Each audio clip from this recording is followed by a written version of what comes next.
Protestan guardar y hacer guardar la Ley General de Protección Civil, las reglas del Fondo Nacional de Desastres y las demás normatividades relativas en materia de protección civil, además de las competentes en el propio Estado de Chiapas. Si es así, que los chiapanecos se lo reconozcan y si no, que se los demanden. Enhorabuena.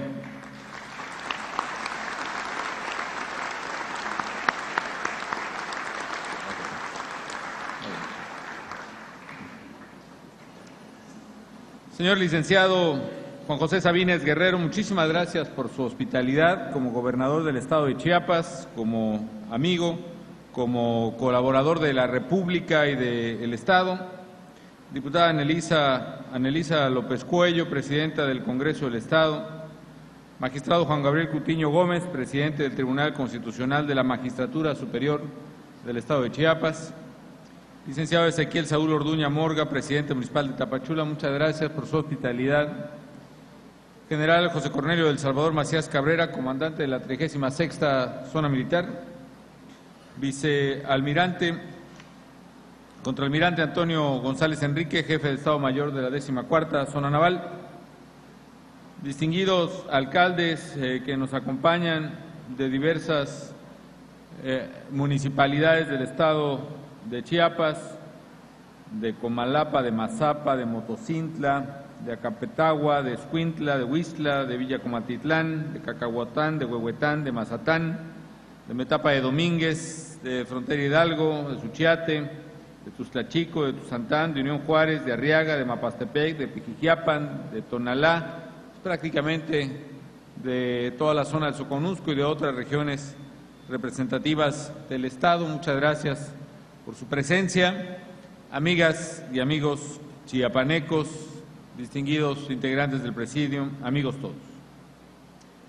Me da mucho gusto estar aquí en Tapachula para la instalación del Consejo Estatal de Protección Civil. Es particularmente satisfactorio que estemos reunidos además en este lugar, en una plaza pública, en uno de los espacios públicos recuperados y entregados a favor de los ciudadanos tapachultecos, el Parque del Antiguo Aeropuerto. Déjeme, antes de referirme a la materia de protección civil, hacer un comentario. Como ya lo mencionó el señor gobernador, y le agradezco mucho la colaboración y la disposición de actuar con determinación y de manera conjunta en el combate al flagelo de la criminalidad, de la delincuencia, del crimen organizado que estamos librando los mexicanos. Una parte de esta estrategia, de la Estrategia Nacional de Seguridad, consiste no solo en perseguir y llevar ante la ley a los criminales y evitar sus actividades ilícitas, sino también, y yo diría de una manera muy relevante, prevenir los delitos. Creo que si no actuamos en materia de prevención, si no actuamos del lado de la sociedad para inhibir las conductas delictivas y para darle oportunidades, entre otras cosas, de esparcimiento a la gente, y en especial a los adolescentes y a los jóvenes de Chiapas y de México, muy poco podremos hacer en el frente de combate a la delincuencia que asola a la ciudadanía. De ahí que, si bien es cierto que un componente fundamental de la estrategia por la seguridad es la actuación en el frente policiaco y de procuración de justicia, que nos ha permitido llevar ante la autoridad competente a decenas de miles, literalmente, de presuntos delincuentes en el país, y entre ellos, y por cierto de manera muy intensa en los últimos meses, a muchos de los principales cabecillas en distintas plazas del país. También un componente muy importante es la parte preventiva. Y básicamente la estrategia Limpiemos México, que se aboca a la parte preventiva, tiene, entre otros, 3 componentes. Uno es el de la materia de rescate de espacios públicos.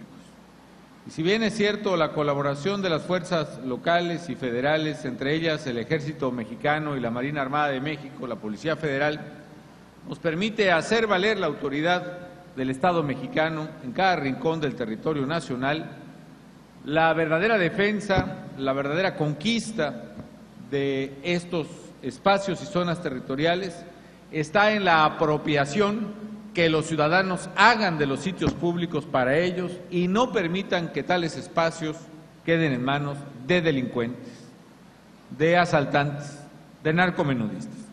De ahí el programa de rescate de espacios públicos, que en todo el país ya nos ha permitido avanzar en una cifra cercana a los 2,000 espacios públicos rescatados de distinto tamaño, desde pequeñas canchas de voleibol, de básquetbol, como en la que estamos, de fútbol rápido, hasta verdaderos estadios y parques naturales.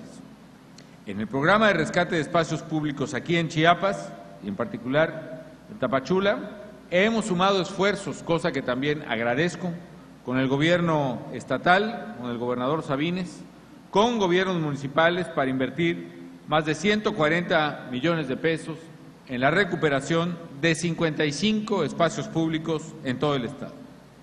Aquí en Tapachula ya nos mencionaba el secretario que hemos trabajado en la recuperación de lugares como la Unidad Deportiva Los Cerritos, la Indeco Cebadilla, los Parques Los Laureles, los Cafetales o Loma Linda, por mencionar algunos ejemplos, y estamos entregando a los chiapanecos, ese es también nuestro propósito, seguirlo haciendo, parques, plazas, jardines remodelados, iluminados, seguros, que no sean guarida de delincuentes y que se conviertan en un espacio digno para la convivencia familiar y para el deporte.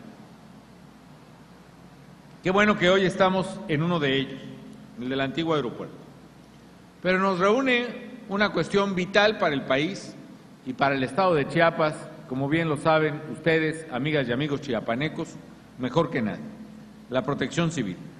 Todos sabemos que Chiapas es una entidad especialmente expuesta a los fenómenos hidrometeorológicos.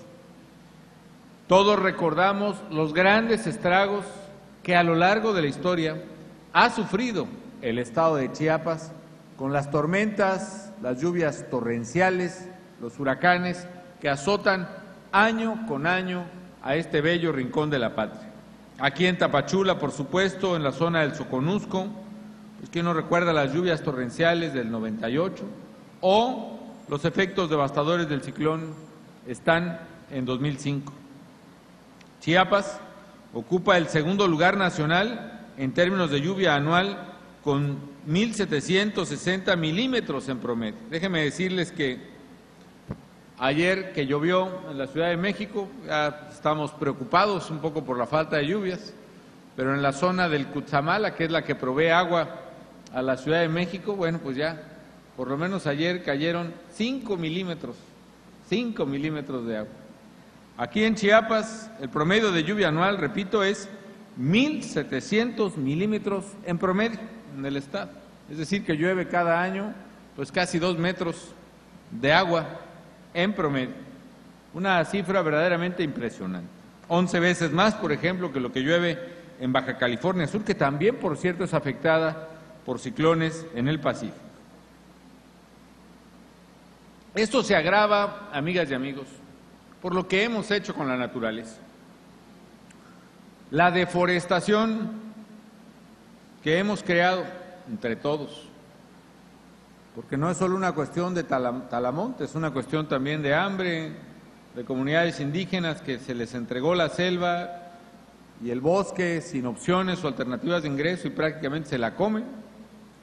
Es también una cuestión de políticas públicas, por ejemplo, que durante décadas fomentaron intensamente el uso ganadero de la tierra en zonas que son selváticas y forestales. En fin, la deforestación que hemos hecho de las zonas altas de Chiapas provoca que ante las torrenciales lluvias las caídas de agua sean cada vez más violentas. Los desgajamientos vividos aquí en diversas ocasiones, por ejemplo, los desgajamientos que prácticamente arrasaron con Motocintla en alguna vez, y en otras regiones con Huistla, aquí mismo en Tapachula, en la ribera del río y las inundaciones tremendas que provocó. Todo eso además se da porque la caída de agua se da a mucho mayor velocidad, con mayor desprendimiento de tierra y de derrumbes en las laderas de los cerros. La deforestación además también provoca que se acelere el cambio climático. ¿Por qué razón?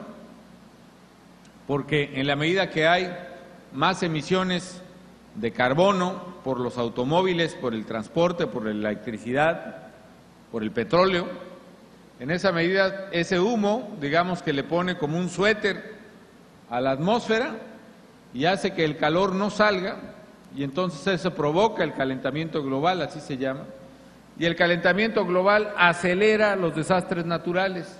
Por ejemplo, voy a poner un ejemplo quizá muy burdo, pero en el océano, en el mar Caribe, por ejemplo, en el Atlántico, que generalmente los cambios de temperatura del agua y del aire provocan la formación, este cambio de corrientes de masas de aire caliente y frío, provocan la formación de ciclones. Es como si en una olla pusiéramos agua, la pusiéramos a hervir, y ese vapor que se va formando dentro de la olla forma corrientes y forma los huracanes. El huracán se forma más aprisa, más rápido y de manera más devastadora si el agua inicialmente está a un nivel más alto, si a la olla con la que calentamos, la calentamos no desde cero, sino desde ya una temperatura elevada, mucho más rápido hierve. Así la alta temperatura, cada vez más alta que se registra en el mar y concretamente en el Caribe, provoca que los ciclones se formen más rápido y más violentos. Y eso choca precisamente contra esta parte de México, desde Chiapas hasta la península de Yucatán, formando los huracanes. Además, si en Chiapas esa masa de aire caliente choca con otras masas de aire que vienen del Pacífico, como es la que explicaba el ingeniero Luege hace un momento, eso provoca que ese choque de masas de aire de distintos océanos, de distinta temperatura, provoque sobre este territorio precipitaciones pluviales mucho más devastadoras. Me preocupa, por ejemplo, sin ir más lejos, el pronóstico meteorológico para los próximos días. Yo quiero pedirle a este Consejo Estatal de Protección Civil que cuanto antes se aboque hoy mismo a tomar las medidas precautorias para esta precipitación que se va a registrar